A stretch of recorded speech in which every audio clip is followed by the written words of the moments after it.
Hi, Mr. Palm.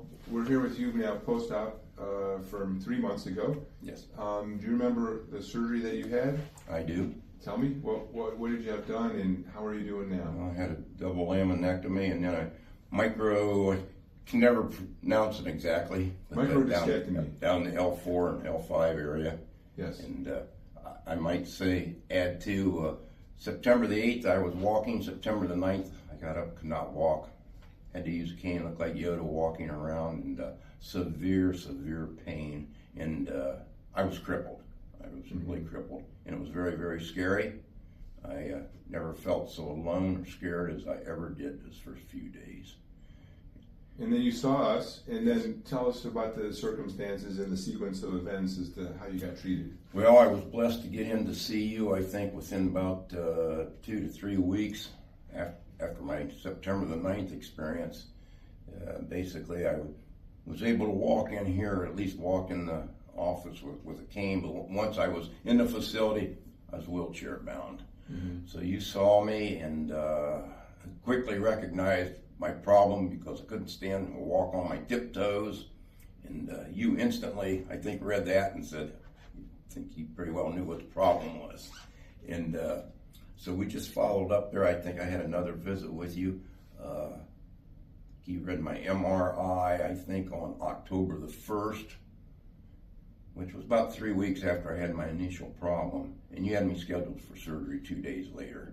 And I can't tell you how much I look forward to that surgery. And you seem to be doing really well now. Tell us about your experience now post-op. It's been very, very well. I've been blessed. I didn't have any post-operative pain, anything. I had a nice supply of pain pills. I never took a pain pill, so the healing process is going very, very well. And you were saying that it had been a few years that you were starting to notice walking issues beforehand? Yeah, I was getting older, and I think at my initial visit with you, I said I considered myself to be a young 78-year-old, and I sure didn't feel that way when the first time I saw you. But I had noticed a decline in my walking ability, particularly the previous year. And I just associated with becoming older. But looking back, it was not becoming older. It was my back was just giving out. That's all. Mm-hmm.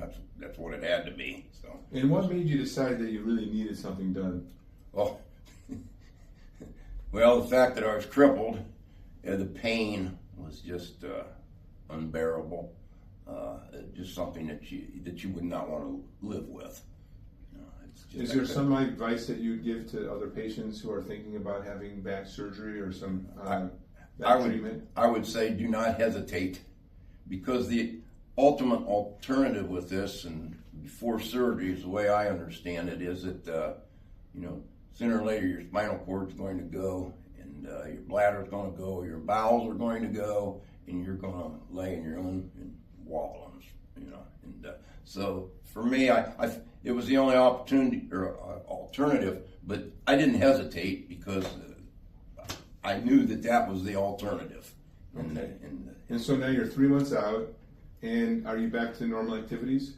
Yes, within limits. I just can't do what I used to do, but the healing process is about a year, so I'm only 3 months out, so I'm still in the infancy of the healing process. So, Well, thank you so much for sharing, and we really are excited how well you're doing, and look forward to seeing how well you continue to do.